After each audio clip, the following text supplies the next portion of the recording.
অত্যন্ত সতর্ক অবস্থানে সাধারণ মানুষ লন্ডন পাহারা দিয়েছে। আমরা সব থেকে একটা ভালো প্রতিষ্ঠান ছিলাম, এরপরেও দেওয়া হয়েছে।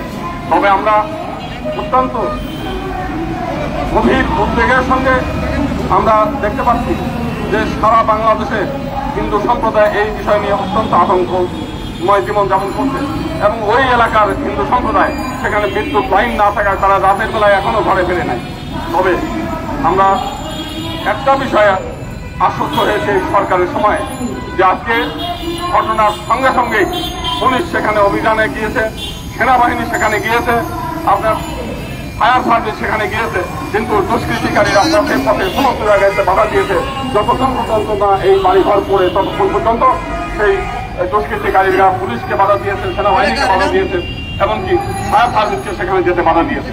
আমরা এই ঘটনার ন্যাক্কারজনক ঘৃণা জানাই, নিন্দা জানাই এবং প্রশাসনের কাছে আবেদন জানাই, যারা পুলিশের কাজে বাধা দিয়েছে, সেনাবাহিনীকে যেতে বাধা দিয়েছে এবং সেখানে ফায়ার সার্ভিসকে যেতে বাধা দিয়েছে, সেই সমস্ত দুষ্কৃতিকারীদের এবং যারা অগ্নিসংযোগের সঙ্গে জড়িত তাদেরকে এবং যারা বিএনপির স্থানীয় নেতাকে যারা হত্যা করেছে তাদেরকে অবিলম্বে গ্রেপ্তার করতে হবে এবং উপযুক্ত শাস্তি দিতে হবে। আমরা চাই যে দ্রুত ট্রাইব্যুনালে তাদেরকে বিচার হোক। আমরা একই সঙ্গে এই সরকারকে ধন্যবাদ জানাই যে ঘটনার পরপরই সরকার প্রত্যেকের যাদের ঘর বাড়ি ছিল না তাদের ঘর বাড়ি করার জন্য অল্প পরিমাণ হলেও তাদেরকে টিন সহায়তা এবং খাবার খাদ্য সহায়তা দিয়েছে, কিন্তু পোশাক পরিচ্ছদ দিয়েছে। আমরা পর্যাপ্ত ক্ষতিপূরণ চাই, যা যা ক্ষতি হয়েছে সেটার ক্ষতি নিরূপণ করে সরকারের কাছে আবেদন জানাবো সমস্ত ক্ষতিপূরণ যেন তাদের দেয়।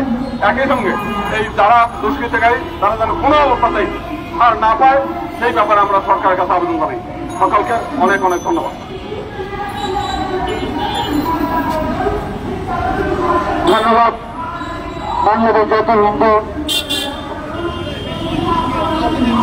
যারা বক্তব্যের জন্য আজকে আমাদের এই প্রোগ্রাম শুরুতে বক্তব্য দিয়ে দেওয়া চলে গিয়েছেন, কিন্তু আমাদের এই মানববন্ধন কর্মসূচি চলমানই থাকবে।